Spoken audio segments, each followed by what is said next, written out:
Seconde partie de l'épisode consacré au mépris du métier de la communication. Virginie Debuisson, Olivier Simelière et Mathieu Pimor sont toujours fidèles au poste. Et nous abordons des sujets extrêmement complexes, comme par exemple le manque de compréhension du business par rapport à la communication et par rapport à ses métiers, le manque de voix d'éclat dans notre propre métier qui a lui-même du mal à communiquer sur ce qu'il fait, et enfin, une question très brûlante, à savoir, y aurait-il trop de femmes dans le métier de la communication ? Je suis Laurent François, fondateur et dirigeant de l'agence Maverick, et si nous faisons le plus beau des métiers, je crois très sincèrement qu'il est temps que nous passions à l'offensive pour nous faire respecter et ne plus nous faire mépriser. Je vous laisse écouter Virginie Debuisson, Olivier Simelière et Mathieu Pimor dans cette seconde partie d'épisode. Très bonne écoute. Le décodeur de la communication, un podcast de l'agence Maverick. Finalement, j'ai l'impression que les dirigeants, ils comprennent pas vraiment notre métier. Depuis plus de 3 décennies que c'est réellement arrivé en entreprise, en fait, ils comprennent pas, ils veulent juste un ROI. C'est ce que tu nous disais quand on préparait l'émission, Virginie. Le constat, tu le vois depuis les quelques années de ta carrière, ou en tout cas les brillantes années de ta carrière ? Complètement, hein. On est un poste de coût non productif. Voilà, si je devais traduire en éléments comptables.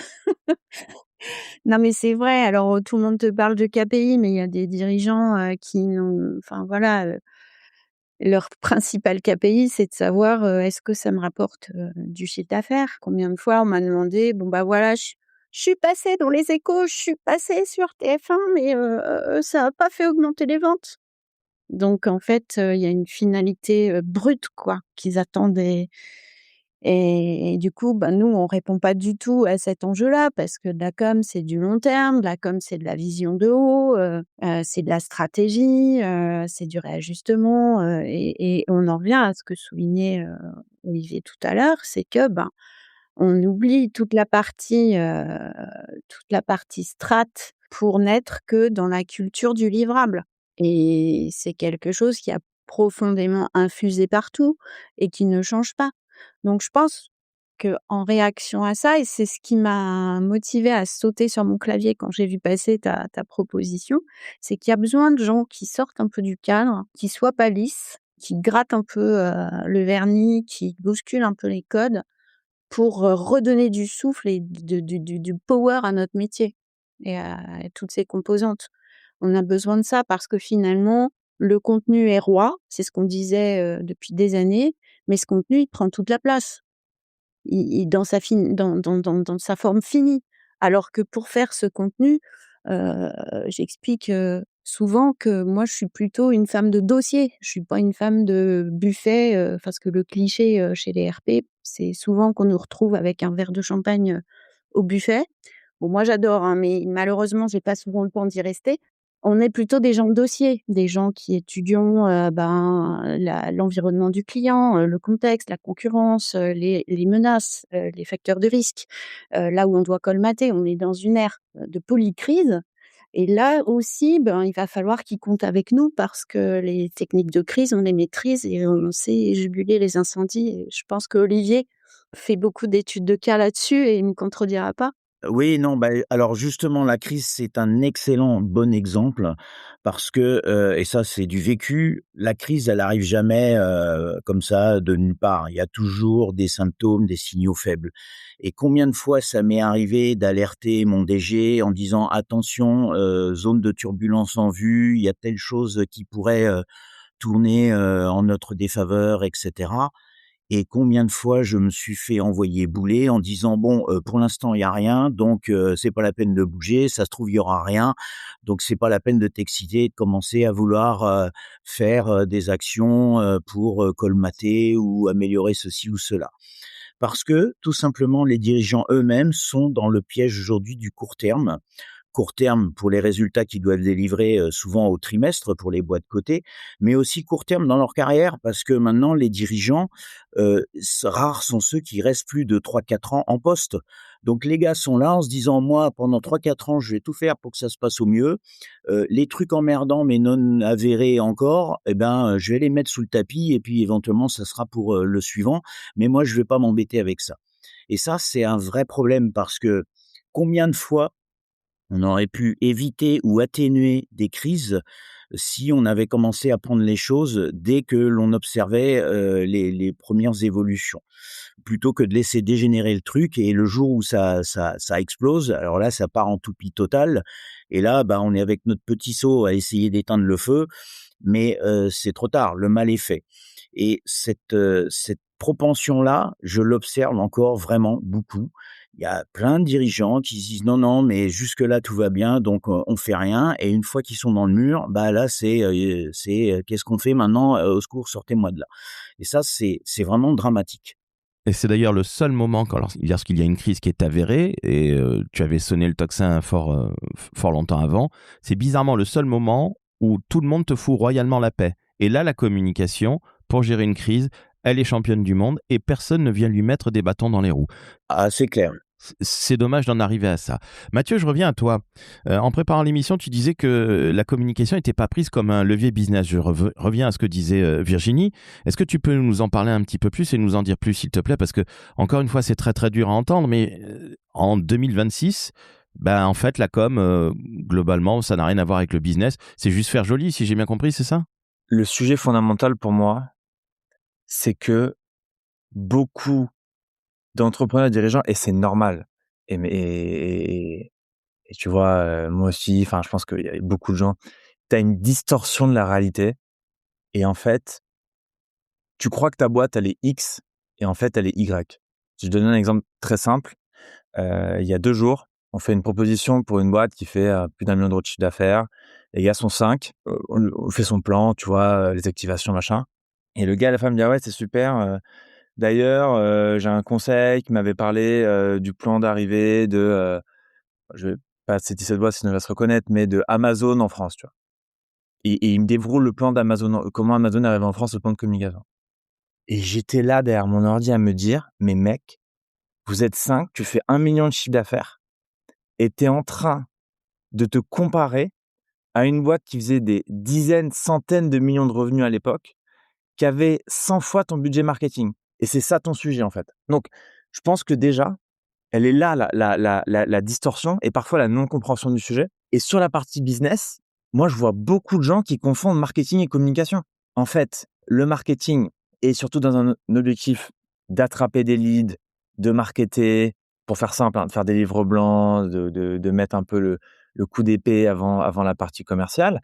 La com, c'est l'image, la brand, la culture externe qu'on veut partager. Et déjà, cette différenciation-là est très mal comprise, notamment dans les boîtes early stage et dans les boîtes de la tech encore plus. Je pense que pour toutes ces raisons-là, la plupart des gens pensent qu'en fait, la com, c'est, des dépenses et non pas des investissements. Et d'ailleurs, un truc très marrant, très souvent, on me cite des boîtes et des entrepreneurs très avant-gardistes qui ont investi beaucoup sur la communication et quand je leur explique combien ils ont investi pendant combien de temps pour arriver à ce résultat-là, bah là, il y a plus personne. Et je dis pas que c'est facile, tout le monde peut pas investir 50, 100, 200, 300 000 €, notamment dans les startups, dans la communication, évidemment. Mais putain, les gars, faut se rendre compte des réalités. De C'est quoi on parle, tellement quoi. ça, De quoi c'est on parle. tellement ça. Mais excusez-moi, mais j'ai l'impression qu'au final, dans notre beau pays, la France, on comprend globalement rien au business. Donc, on comprend pas le marketing, on comprend encore moins la communication. Enfin, cette image d'Épinal, comment on va la faire changer? Et d'ailleurs, est-ce qu'on l'a fait changer? Parce qu'à part des gens comme Fred Fougerat, qu'on salue et qu'on embrasse, qui est vraiment un homme formidable, ben finalement, on n'a pas de rôle modèle ou de leader de notre métier qui parle de notre job en le faisant passer pour autre chose que, tiens, en fait, tu peux me faire un petit communiqué de presse, un petit site internet. Enfin, c'est pas possible. Non, mais on va devenir un métier qui ne sert à rien. Enfin, Virginie, qu'est-ce que tu en penses de tout ça? Moi, ça me rend fou. Je suis en train de faire une 8 millième descente d'organes, hein, je vous le dis, chers auditeurs. Reste avec nous. Ouais. Non, mais moi, je suis à fond, alignée sur toi et sur ce que disait Mathieu et je pense que vraiment, il y a besoin d'élever des voix. Tu citais, l'exemple de notre vénérable Frédéric Fougerat et je trouve que c'est chouette ce qu'il fait. La com est un métier. Il y a pas beaucoup de voix qui sortent. C'est ce que je te disais, tu citais Mercedes Serra, tu vois? Ça, c'est une voix, c'est une gueule, c'est quelqu'un qui imprimait des trucs qui marquent, qui disent ce qu'on fait, qui on est et ce qu'on défend et ce qu'on apporte surtout. Et là, aujourd'hui, je sais pas si c'est l'effet, LinkedIn où tout le monde papote les mêmes trucs, mais je sens plus ces voix un peu détonnantes, qui nous emmènent un peu sur des nouveaux trucs, qui nous font voir les choses autrement, qui sont un peu rock'n'roll, qui bousculent. Et je pense qu'on a besoin de ça dans notre métier, au sens large, dans toutes nos disciplines, pour faire comprendre, que maintenant il faut changer et que justement il faut réexplorer des nouveaux sentiers parce qu'à tous se copier, se regarder comme ça et à force de se sniffer comme ça là, il y a rien qui émerge et forcément, qu'est-ce que t'achètes quoi? Je veux dire, tu as un rayon complet de boîtes de petits pois, tu bon, bah, voilà, tu choisis au pif. Là, il faudrait qu'on arrive à réexpliquer mais avec des codes, plutôt détonnants, un petit peu rock'n'roll, un petit peu, gratte un peu quoi, tu vois? Pour expliquer tout ce qu'on fait et ce que ça apporte. Je vais être un peu en contradiction, mais sur le business, je suis pas d'accord. Quand tu dis que on n'est pas bon en business, je pense que fondamentalement, c'est pas vrai. Tu vois? Sur, les technos, en fait, on a des entrepreneurs de fous, et on a des gens visionnaires, même dans les grands patrons. On a des gens visionnaires et on a des gens qui, aujourd'hui, sont en train de construire, des entreprises générationnelles. Tu dis une chose qui est tout à fait vraie. Et moi qui étais élu à la CPME, les entrepreneurs de petites et moyennes entreprises, Mathieu, je les connais bien. Et je les aime, ces femmes et ces hommes. Mais quand tu as un Arthur Mensch où il y a absolument personne pour l'écouter, pour expliquer que Mistral AI, c'est fondamental. Quand, à l'inverse, tu as des tonnes et des tonnes de personnes qui viennent dans la commission à l'oncle pour écouter Patrick Sébastien, Nagui et Michel Drucker, qui sont des hommes formidables, mais globalement qui représentent un peu l'ancien temps, bah, excuse-moi, si déjà le business, on a du mal à le comprendre, comment veux-tu qu'on comprenne la com? Ça, c'est un sujet, faut pas me lancer, hein. Faut pas me lancer parce que les 3 Gus, qui vont voir, le seul champion, européen qu'on ait, je trouve que c'est une honte nationale. Et quand tu vois ça, tu as juste envie de péter un plomb et d'aller à San Francisco, tu vois? Quand tu as mon âge. Après, par contre, si on prend le cas d'Arthur, je pense que le travail qui a été fait par Audrey, qui est VP, comms et AP là-bas, est exceptionnel et avec aujourd'hui une courbe de progression dans sa communication sur les radios, sur les télés, sur ses prises de parole, qui est, excellente. Donc, là, on salue aussi le travail et j'ai rien d'autre à dire, donc je passe la parole. Non, moi je voulais revenir sur cette histoire de rôle modèle. Je suis pas sûr qu'il faille avoir une sorte de gourou ou de ténor de la com, mais d'avoir en revanche des voix, plusieurs voix. Et ce qui m'affole, c'est qu'aujourd'hui il y en a plus de voix sur la communication. Il y a encore une dizaine d'années, parmi les blogueurs dont je fais toujours partie, mais je suis quasiment le dernier des Mohicans. Il y avait des gens comme Cyril Franck avec Mediaculture, il y avait Éric Maillard avec Pierre Land, il y avait plus récemment Hervé Monnier avec Brand News Blog, etc. Il y avait des DIRCOM qui parlaient dans des conférences. Il y a plus tout ça. Je fais encore pas mal d'événements et je vois plus de gens qui parlent, ou alors ceux qui parlent, vraiment ils ont rien d'inspirant à dire, faute souvent d'expérience aussi. Et c'est ça le problème. C'est pas, il faut pas qu'il y ait un seul gourou. C'est bien beau de dire la com est un métier, mais encore faut-il expliquer pourquoi c'est un métier. Et puis oser taper un peu dedans. Moi, c'est ce que j'essaie de faire encore à mon modeste niveau, à mon blog. Mais je vois que l'écho est de plus en plus faible. Parce que tout simplement, je pense qu'aujourd'hui, on n'a plus envie de se poser la question. On parlait tout à l'heure de est-ce que notre métier va disparaître? Je pense pas qu'il disparaîtra intrinsèquement. Il y aura toujours besoin de quelqu'un pour faire des sites web et des plaquettes. Donc, mais il sera réduit à ça. Voilà. Et c'est moi ce qui me consterne. Bon, moi je suis en fin de carrière, donc je peux me lâcher, hein, je crains plus rien. Mais pour ceux qui voudraient faire de la vraie com, je les plains. Virginie? Ouais, alors, il faudra que je vous explique. Bon, ça fera peut-être l'objet d'un autre moment ensemble, mais il faudra que je vous explique comment ça marche les commissions et pourquoi c'était pas du tout grave ce qui s'est passé. Mais bon, bref, je rejoins Olivier sur, cette nécessité vraiment, d'avoir des voix. S'il y en a pas, à mon avis, parce que ça c'est une question qui me taraude, pourquoi, il y a rien qui émerge? Pourquoi on n'entend personne? Parce que, je connais des gens qui sont hors cadre, qui ont des choses à dire. Olivier, effectivement, souligne qu'il y a plus beaucoup de gens qui ont une prise de parole fréquente et régulière, pour montrer, toutes les coulisses et toute la fabrication, de la communication et de l'image et je pense qu'on manque réellement de ça. Alors comment on fait déjà? Et puis deuxièmement, je pense aussi que si vous regardez, il y a toujours, des temps dans l'année où on nous rabâche: «Bon, bah, alors voilà, l'algo de, LinkedIn, il est comme ça, alors faut que tu fasses des commentaires avec plus de 10 mots à telle heure, pendant tel temps et tu postes à telle heure». Alors tout le monde poste à la même heure, tout le monde poste les mêmes longueurs. Maintenant, ils nous font des posts, avec de l'IA, c'est insupportable. Moi, j'ai même la musique des IA génératives dans la tête et finalement, tout le monde fait pareil. Donc il y a rien qui émerge et ça aussi, ça a participé à cette espèce de lissage, général. Donc faut sortir de ça. Et tu parlais d'avoir des bollocks, ben, il faut avoir les bollocks de dire: «Ah ben non, mais j'en ai rien à foutre moi des algos et je fais comme je veux» Mais et moi, je pense. Pardon, excuse-moi, je t'interromps juste un instant, Virginie. Tu parlais de courage. Moi, je vais vous dire pour quelle raison personne n'ose vraiment l'ouvrir. La raison, elle est extrêmement simple. Lorsque tu es DIRCOM, tu te tais parce que tu veux pas perdre ton job. Olive, tu nous l'as dit, ça t'a valu de perdre un job de DIRCOM. Ça fait mal. Avant qu'on se quitte, je voudrais aborder un dernier sujet qui fait que notre métier est plutôt méprisé et sincèrement, ça me coûte d'en parler, mais je crois qu'à un moment, on a parlé de courage, il faut savoir le dire. Est-ce que vous ne pensez pas que notre métier de la communication est maltraité, méprisé, parce qu'il y a trop de femmes dans notre métier? Qu'est-ce que je veux dire par là? C'est qu'on sait pertinemment, je fais le parallèle avec les soins infirmiers, et vous le savez, on dit pas souvent un infirmier, on dit plutôt une infirmière. Est-ce que le fait qu'il y ait 70 à 80% de femmes dans la communication fait que le machisme et limite le masculinisme dans l'entreprise, fait que on méprise cette fonction qui est admirable, sensationnelle et fondamentalement stratégique? Tiens, je commence avec toi, Mathieu. Tu es le plus jeune autour de la table, mais je suis très heureux d'avoir ton point de vue et encore une fois, je te remercie pour ton énorme courage. Bravo. Écoute, je sais pas si j'en aurai autant sur celle-là. Honnêtement, je sais pas. Peut-être. Mais déjà, moi, je suis un homme. Donc, en fait, j'ai mes propres biais, j'ai mes propres trucs.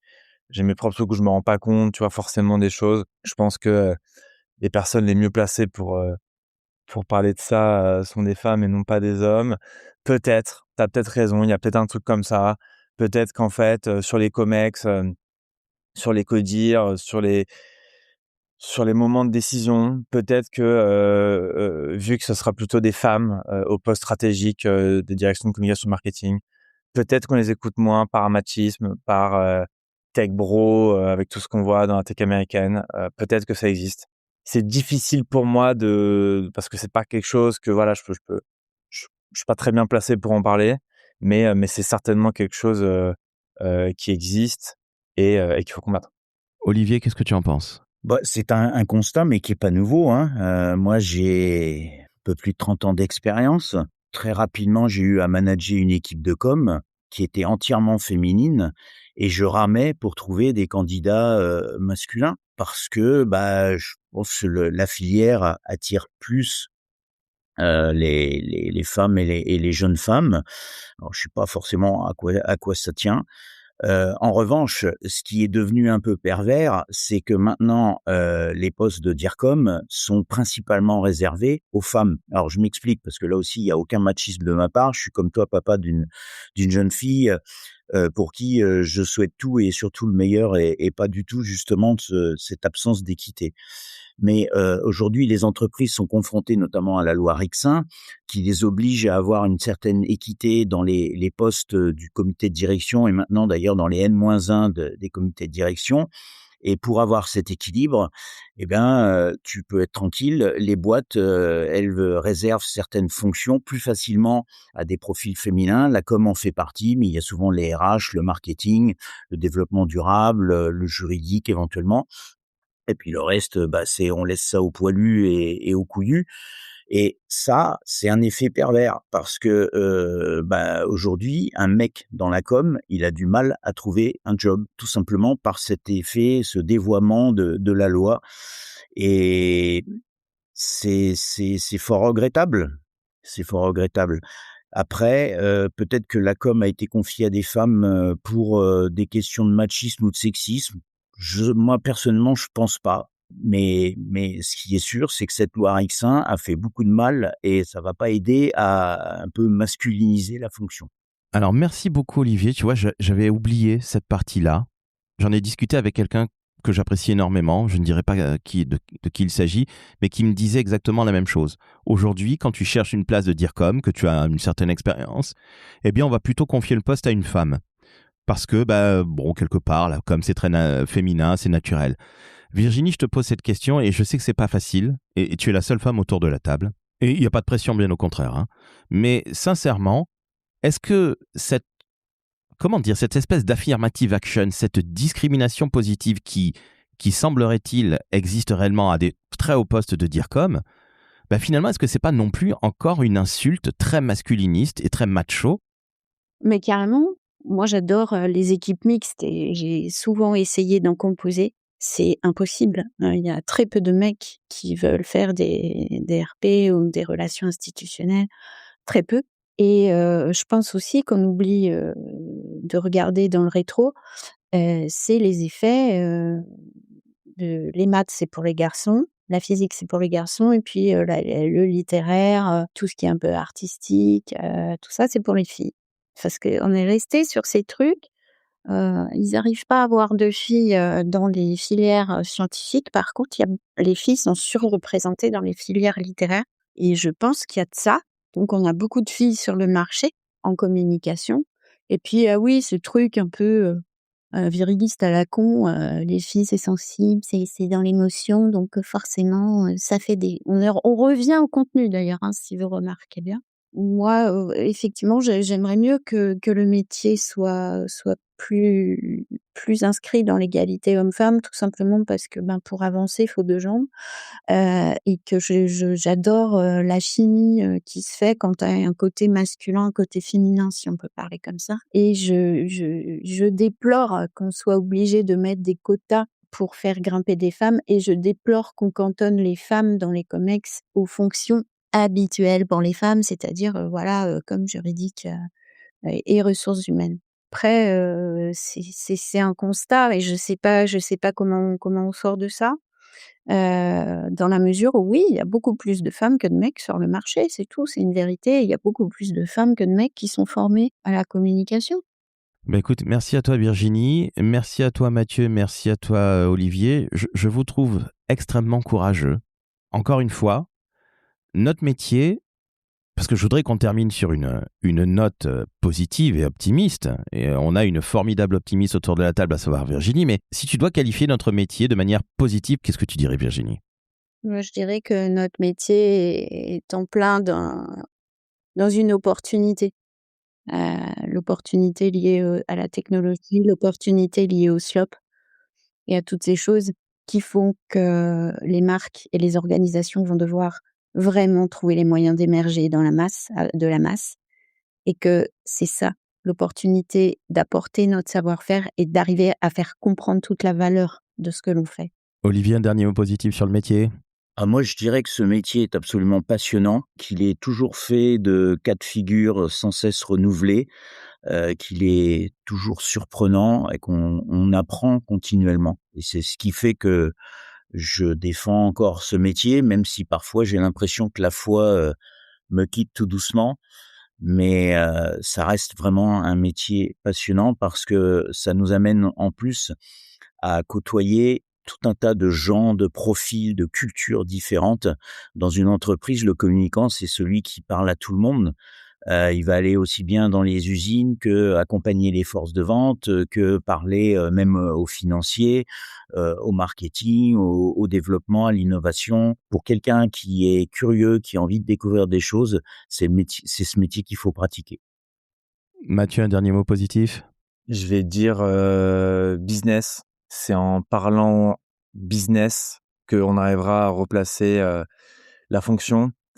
Comme l'a dit Patrick Abitbol, attention à la ref, à Serge Benabou, t'inquiète pas, aux US, quand je parle d'acheter, tout le monde me comprend. J'adore la ref. Très très belle référence. Tant pis. Look C'est at the superbe. ring, look at the ring. Look Attention à the vos petites ring. potes de derrière. Ça, c'est le cousin, ça, c'est Serge qui dit ça. Bon, en tout cas, je tiens à vous remercier sincèrement parce que vous avez été extrêmement courageux, ce qui prouve qu'il y a évidemment des tonnes et des tonnes de communicants et de communicantes qui sont très courageux sur le marché. Et je suis heureux de vous avoir donné la parole. Est-ce que vous ne voudriez pas revenir dans un autre épisode, qu'on soit tous les 4 autour de la table, et qu'on donne peut-être, allez, je sais pas, un vadémécum pour valoriser le métier de communicant dans l'entreprise? Qu'en pensez-vous? Bonne idée. Ok. Très chaud.